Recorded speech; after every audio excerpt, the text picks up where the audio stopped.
We're kicking off this episode straight away with a matchup here against the Ravens. We won't be dedicating as much time as we did the last time we faced Baltimore. We made that pretty much almost an episode to itself. These highlights will be a little bit more condensed, but this is a massive game for the Browns because despite the fact that we are 8-3 on the season, a loss here would put us at third place in the division, with Baltimore sweeping us and making it highly unlikely that we end up above them unless we just straight out beat them record-wise down the stretch. But we have a tough upcoming schedule, which I'll be talking about as we kind of go through this episode.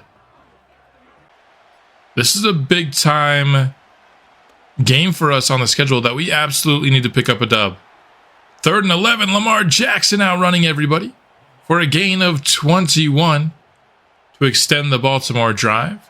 That would eventually give them up to the goal line, and with 3rd and goal from the 1, it's a quarterback draw, and you'll notice that is not Lamar Jackson. He would get injured on a 1st and goal run, and so the backup quarterback comes in and dives into the end zone. Lamar would return in this game, so it wasn't anything incredibly serious. Richardson had all day in the pocket, just super indecisive, decided not to throw it until it was too late, so that's a big time sack. Now on 3rd and 9 after getting about half of it back. He scrambles, this time able to evade the Baltimore defensive line and move the chains. Excellent scramble there. From midfield, Richardson. He's going to cut upfield there and another scramble. A lot of quarterback runs for solid yardage to begin this game on both sides. Play action. Richardson, he's going deep for Jerry Jeudy and is picked off. Stevens with the interception. Undercut the route, and Richardson going for the explosive play instead finds himself with a turnover. I mean, it was a one-on-one shot. I don't hate it. It's just a great play on the ball by Stevens. 3rd and 3. Myles Garrett for a big loss on the read option. Well played by our superstar defensive end, and we force the 3 and out. Richardson trying to evade on 3rd down, but this time he will go down. I don't know if this Baltimore secondary is just confusing him, but he's had a lot of time on a lot of these plays. He just isn't making quick decisions at all. 2nd and 12. Daniel Gibson with a quick pressure, and it'll lead to a Mike Hall sack. Back-to-back losses for Baltimore makes it 3rd and 20 from the 10-yard line. So give us good field position here, but Lamar over the middle moves the chains to Rashad Bateman. Same drive, 3rd and 2. Lamar will get stopped short. Bullock, our trade deadline acquisition with a big-time run stop there, would force the punts. Baltimore would end up going 3 and out after it, though. Time winding down here in the first half already, and that conversion would be key towards a last-second field goal, 10-0 at the half, and this offense has had serious problems in this game, but we find an explosive play.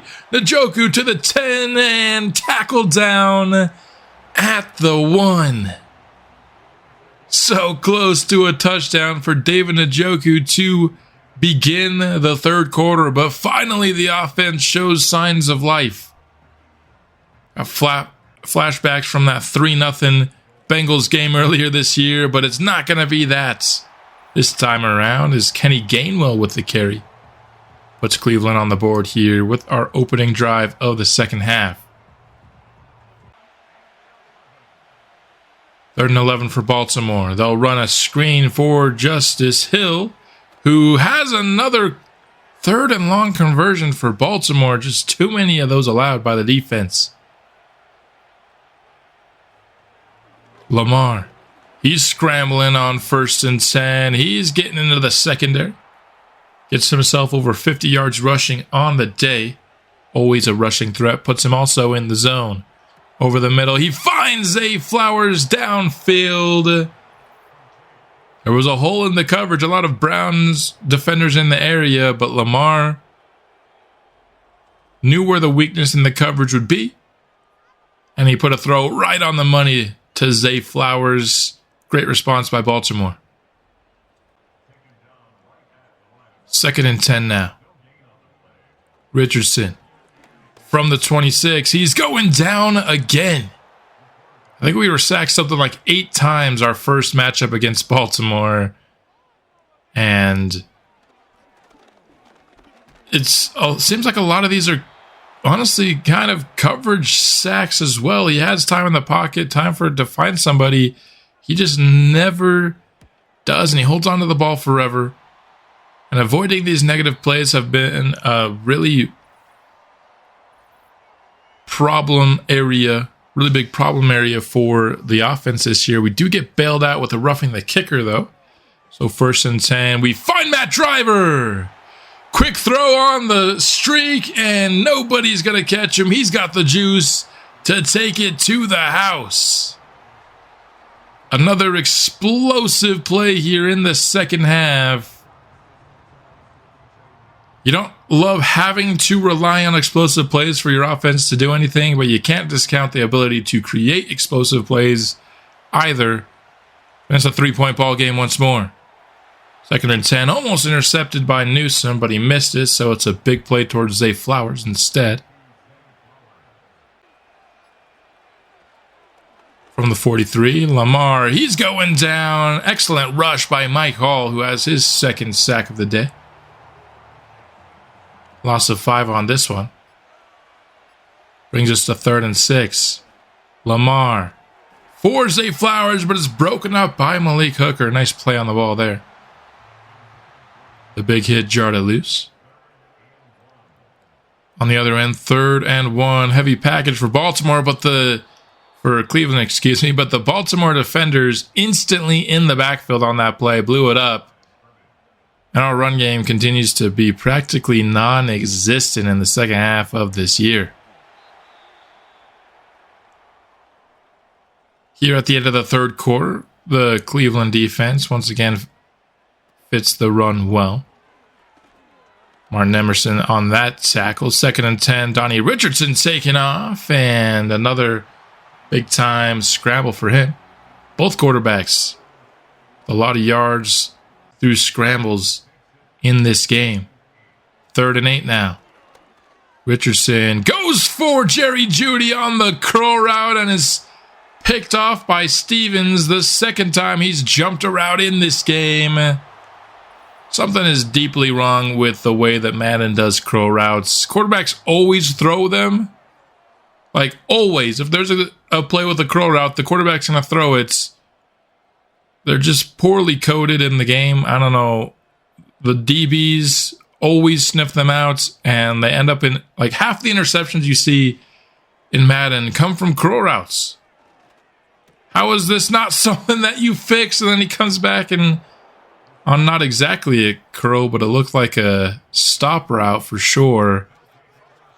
Another interception, back-to-back for Richardson. The offense finally was showing something with the explosive plays, but then come back with the negative sacks and interceptions. Those are the Achilles heel of this Browns offense this year. Also having no run game. So I guess what I'm trying to say is there's not a lot positive to talk about the Browns offense these days. We trail 31-14. Richardson, clean pocket. Over the middle to Matt Driver, catch and run. Carrying some Baltimore defenders down to the 5. 3rd and goal now. It's going to be Kenny Gainwell. Into the end zone for the Cleveland touchdown. His 2nd rushing touchdown on the afternoon. Down inside 6 minutes to play. The defense needs to come up with a quick stop here if we want any chance of coming back. Doing a good job bottling up Henry, just 22 rushing yards on the day. 3rd and 11 now. Lamar, he's brought down by Adafeo, and we get the 3 and out that we needed to stay alive in this ball game. Richardson finds Tutu Atwell. Big time explosive play puts Richardson over 300 yards. 3rd and 11. Back to pass again, going towards Tutu Atwell again, but this time it's incomplete, so we'll be forced into a field goal here, but we will beat the 2-minute warning on this field goal. And it will make it a 1-possession game. Unfortunately, the 2-minute warning would pass on the kickoff return. We couldn't get it into the end zone, so we lose that free timeout. But the defense comes up with a 3 and out nonetheless, and we get that timeout back due to an injury timeout, which Madden always has down the stretch. For the team that's trying to waste the clock, they will always screw you with an injury timeout. It is practically a guarantee. So we have a chance here. 145, 1 timeout. Good start here. Richardson up to 343 yards, but he does have 3 picks. 1st and 10. Dropping back to pass. Trying to scramble here. It'll minimize the loss, but still that's the 6th Baltimore sack on the day. Play action. Has to throw this one away. Now under a minute remaining. Still holding on to that 1 timeout. It's 3rd and 11 from the 38.5-yard line. Need a conversion. Richardson throws the curl routes again. Oh my goodness. Never have I wanted to have a custom playbook in my life. I've been torn on making one for this series just because I do think it creates an unfair advantage. We also take advantage of the CPU throwing curl routes ourselves. But having 2 pick sixes in a game that will ultimately be a 14-point game. That's literally the ball game, is Madden's terrible curl routes. That's the difference. It's tough, man.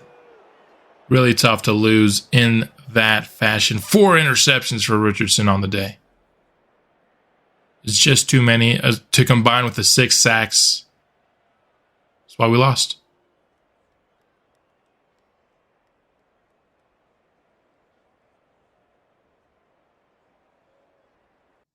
We'd follow that up with a 24-18 loss to the Indianapolis Colts. At least Richardson didn't throw any interceptions this game. Looks like he led us in rushing, which isn't a good sign unless your quarterback went off, I guess. But that wasn't the case in this game.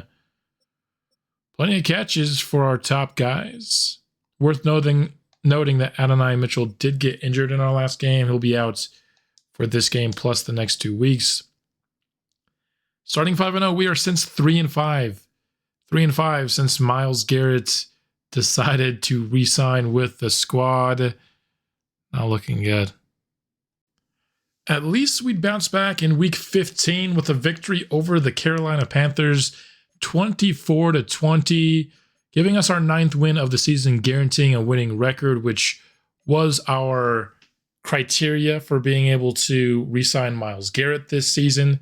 So at least that re-sign won't end up being, 2 ahead of time, and we'll have earned it. It was a 4th quarter comeback to get this victory. Kind of a crazy hard schedule for us this year, surprisingly enough. No touchdowns or interceptions on the day for Bryce Young. But really weird schedule. Since week 8, again, this was week 15, we've only played 1 team with a losing record, and that was the Tennessee Titans.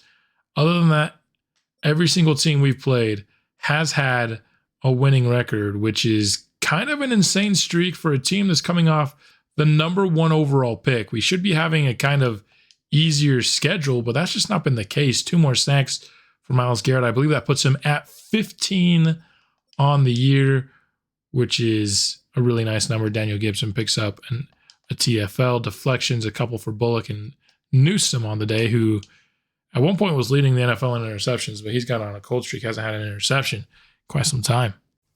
Let's go ahead and hop into this matchup against the Cincinnati Bengals. And I know this is a lot this season of watching our division rivals, but I kind of feel like this has been the story of this season for Cleveland. If we drop this game, we'll be 0-4 against Baltimore and Cincinnati. And for a team that's 9-5, that's really big. We're 9-2 against teams that aren't Cincinnati and Baltimore this year. But we're pretty much going to guarantee ourselves third place in the division practically if we lose this game, which is kind of wild. It's the situation the Green Bay Packers are in this season where you can dominate kind of everywhere outside your division, but if you're getting, you know, stomped by your division rivals that are at the same kind of tier as you record-wise, puts you in a really tough spot and puts your ceiling at the 6th seed in your conference, which is a tough gig. So let's see if we can avoid getting swept by the Ravens and the Bengals this season. Our first hop-in opportunity here, the Cleveland Browns are driving on their first drive of the game. From empty, there's a man wide open down the left sideline. It's Matt Driver. You can see how cold it is with the breath there of Driver after scoring, but a coverage bust by the Bengals. And Richardson and Driver, the rookie pair, able to take advantage of it for the first strike. Remember, the first time we played Cincinnati, we were shut out on the road, so to be able to get that monkey off our back immediately is nice. Interception by Jermaine Pratt here. Returned, it looks like, to the goal line, if I'm reading that right. Let's go ahead and hop into this game. Okay, not quite. I can never read where the ball is actually on these interceptions, but worth noting that Joe Burrow is currently in second place for the MVP. Remember last time we picked him off like a bunch. Our first game might be the only reason he's not leading the pack for those odds. So if he has a stinker against us, that'll pretty much take him out of MVP, or the 2 games against Cleveland, which would at least be some sort of consolation prize, I guess. But would much rather pick up the win, although limiting Joe Burrow isn't, you know, nice strategy to pick up a win against Cincinnati. Over the middle, it's broken up quick. Was the intended receiver, Malik Hooker. Able to break things up, but the Cincinnati offense stays on the field. They do not want to settle for 3. Gesicki in motion.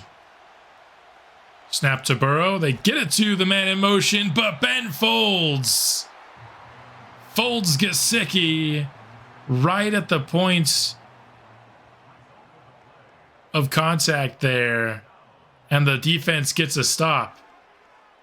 Donnie Richardson, looks like there might be a flag for holding on this excellent scramble by him right before we were able to get out of the slow sim. Back to the Bengals here in the second quarter. Have it at the 39. Burrow has Gesicki right up the seam for a first down conversion. In field goal range now, Cincinnati. 1st and 10. Burrow sits back comfortably in the pocket, finds Gesicki again up the right sideline. Unable to stay in bounds, or else he might have scored on that one. Bullock, the man beat there in man coverage. Rico Dowdle on the carry. It's about halfway there. Averaging just 2 yards a carry, though.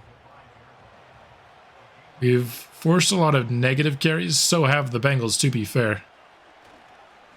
T. Higgins on the give will score. The Browns defense caught unprepared for the quick give to Higgins in motion. I mean, how does JOK not end up with a tackle there? He seemed just too conservative. You've got to come up and tackle Higgins. Back-to-back explosive plays through the air for Cincinnati have them back in scoring range. Outside our opening drive, the Browns offense has been stale. And make that 3 straight explosive gains for Cincinnati. Joe Burrow is in the zone as we approach the 2-minute warning. Play action, boot. Into the flat, but that's going to be a loss of yardage. Browns all over that play design, and Ben Folds, who certainly had some nice moments for us when we've watched. There for the TFL. Following the 2-minute warning. Burrow back to pass. Trying to evade Myles Garrett. He does get the pass off, and it'll gain about 5. Garrett chatting with Burrow after the near sack. Gesicki in motion. Burrow throwing towards Higgins, and off-target pass there could have been intercepted, but instead it's knocked away. And will hold the Cincinnati Bengals to a field goal attempt. A 26-yard Tutu Atwell reception gives the Browns a chance to put some points on the board here. Still one timeout remaining, 32 seconds. Tons of time for Richardson. He eventually dumps it down low to Kenny Gainwell, who breaks a tackle here, and that will be enough to settle for 3. So it'll be a 10-10 ball game heading into the second half, assuming we hit this field goal.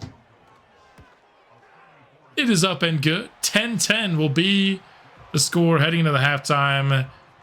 Better than 3-0. Cincinnati now going for the lead. Burrow still in the zone, finds Jamar Chase near the first down. Chase has had a relatively quiet game and did have one explosive catch. But otherwise, Cleveland's done a nice job keeping him, for the most part, under wraps. Unlike Quick on this play, the Browns benefited from a broken coverage touchdown, and now Cincinnati does the same. Seems like this is some sort of cover 2 introverted look that Madden just really sucks at doing defensively, but at least I guess both sides have been able to benefit. It's our only touchdown of the day. We're getting to the point where we might have to look into changing up our offense come the offseason. Now the Bengals with an opportunity to extend their lead. The give, Chase Brown bouncing off a tackle for a solid gain. I had Chase Brown on my fantasy team this year. Not that anybody cares about fantasy, but he had a pretty good year. Has a much more limited role in this series with the signing of Rico Dowdle, but still gets some run for Cincinnati. Daniel Gibson gets to Burrow with the sack, making it a much tougher third down, and perhaps more importantly, getting Joe Burrow finally out of the zone. I don't even know what his X factor is. Burrow past the sticks, knocked away by Cam Mitchell. You'll notice no Denzel Ward on the field. It appears that he is injured. I don't know if it was a practice injury or if it happened in this game. Since he will attempt the long field goal here, 57 yards. No good.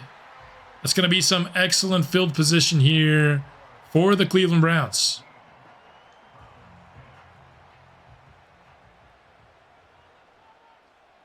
Under center. 2 tight ends on the field. Or no, that's just an inline receiver going deep. Intercepted. Richardson trying to create an explosive play, but he forced it. We immediately waste the good field position with a turnover Things are not looking good. Trying to pick up a clutch division victory here. A 28-yard completion on 3rd and 12 puts the Bengals in a really good spot here. Now at the 30 of the Browns. Over the middle to Gesicki. Now pretty comfortable field goal range here, which would put this game away. Again, just the one explosive touchdown is all Cleveland has had this game. And that was on the opening drive, and we're nearly to the end of this game. A nice play by Ben Folds in the flats. This offense just turns into a pumpkin against our good division rivals, man. I just don't get it. Burrow looking to evade, and he's not gonna. Gibson with another sack. At the very least, Daniel Gibson seems to have good games against our division rivals. Seems to be the only time he ever picks up any sacks. And if you want him to have, you know, somebody he performs well against, it'd be your division rivals. So just got to find some other people who want to show up, especially offensively when it comes to playing the Bengals and the Ravens, because we don't have...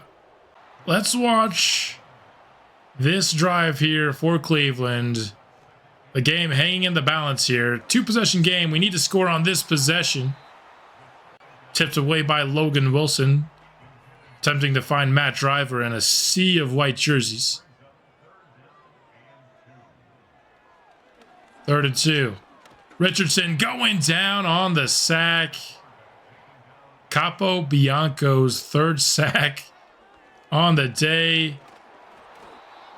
And back-to-back sacks seems the perfect way to end this season against the Bengals and the Ravens. Just complete incompetency offensively in our division. Gross. And there you have it. 20-10 is your final. We drop another game in the division. 9-6 now on the year.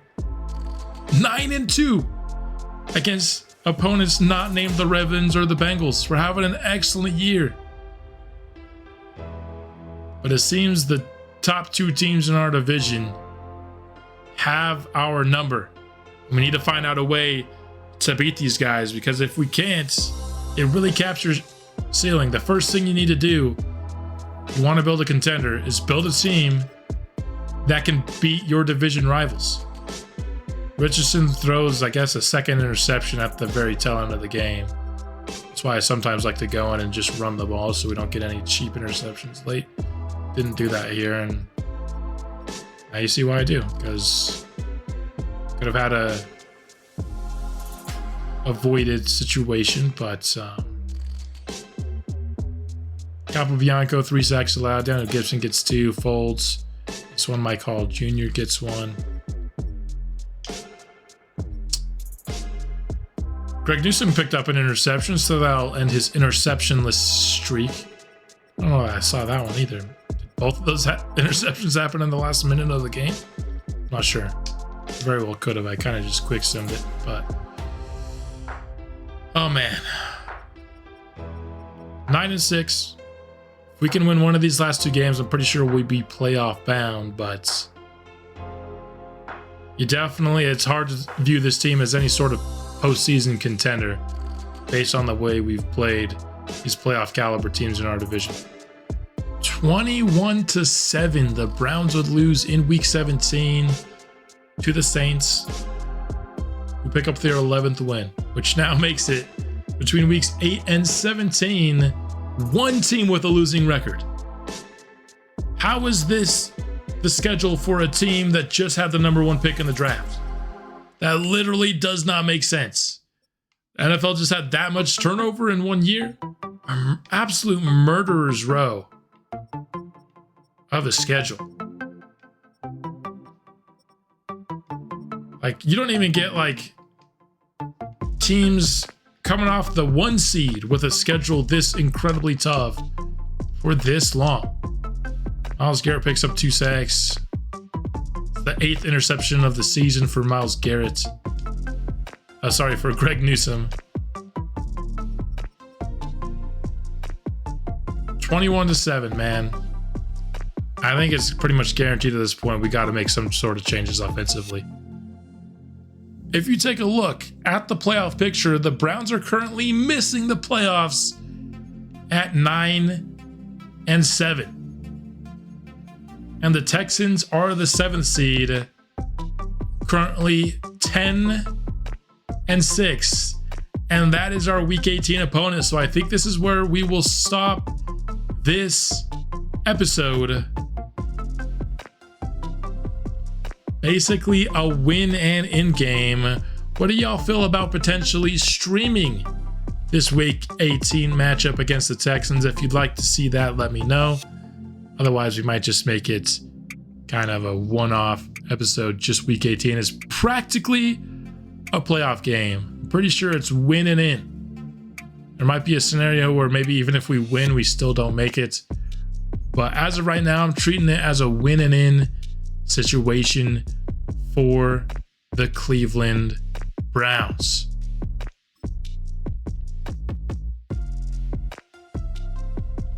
Let's do some upgrades here as we finish off the episode. A lot of players hit some milestones during this time, so they got some big time upgrades. I know Donnie Richardson got about 11,000 XP for getting 3,500 yards passing on the season, so you love to see that. And because of these kind of milestone base XP rewards, I've actually kept the XP sliders at the base for this series. I usually change them, but I like this new system.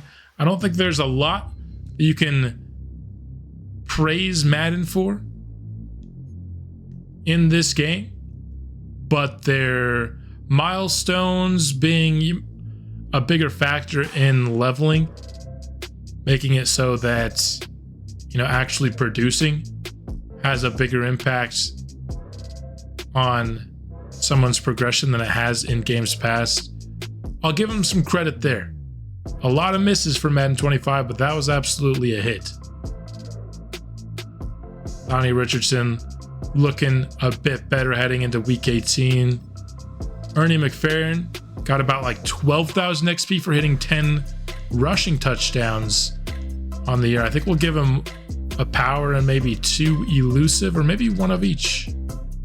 Now let's go a power and 2 elusive for Ernie McFerrin here. Look at his updated ratings. Losing some morale here because of our losing streak. Most likely. Ben Folds, I actually don't know what his milestone was. So we got 14,000 XP nearly. We're getting 100 tackles in a season. Love it. We'll probably go 2 pass coverage and 1 run stopper with these 3. Got a big boost. So we got +6 man coverage and +3 zone. These upgrades. A couple into the block shedding as well. Zone coverage up to 72 now. He's looking pretty good. Other than the fact that he's not, an elite athlete and his injury is kind of low. Starting to look pretty dang good in his rookie year. I wonder if he'll get up to star depth. Mike Hall Jr. He got a milestone upgrade too. Can't exactly remember what his was. Let's find out here. His was a little while ago. 15 TFLs. Got him a big time milestone. Let's go up to 80 overall speed rusher. These run stopper upgrades have actually given... So he got +3 finesse move from a run stopper upgrade, and then +3 block shed from a finesse upgrade. You love to see it. But a really good 2 upgrades for Mike Hall.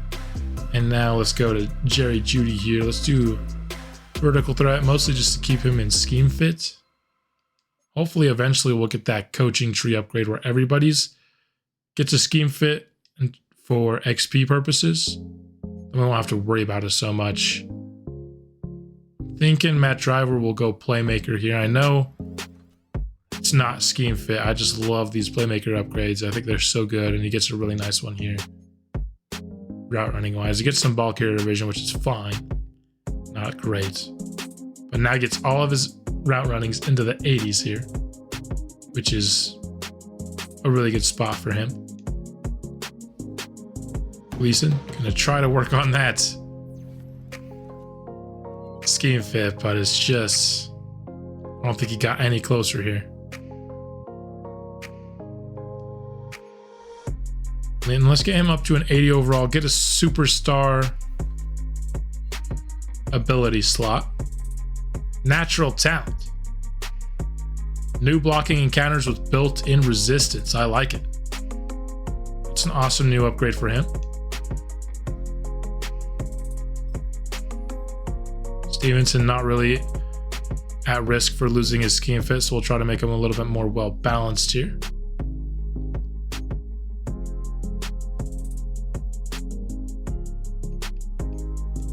Now we got our 2 trade acquisitions this year. Go one more hybrid, as long as he's not, at risk of losing his scheme fit. Didn't get any man coverage, unfortunately. Would love a booster 2 there.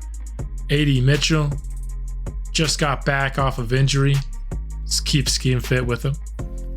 Need him to develop a bit, especially as a route runner. +3 release, which he also really needed. Put him in his 70s. He's really more size speed than anything at the moment. But we acquired him to hopefully develop him a bit. Get an upgrade here on the vet Malik Hooker. And the rest of these guys are pretty much backups, so I'll let them upgrade themselves. That'll do it here for this episode. Browns trending down heading into week 18, but can they get one final win to get themselves into the playoffs? The Texans, a much more talented team. Going to be a tough ask for week 18.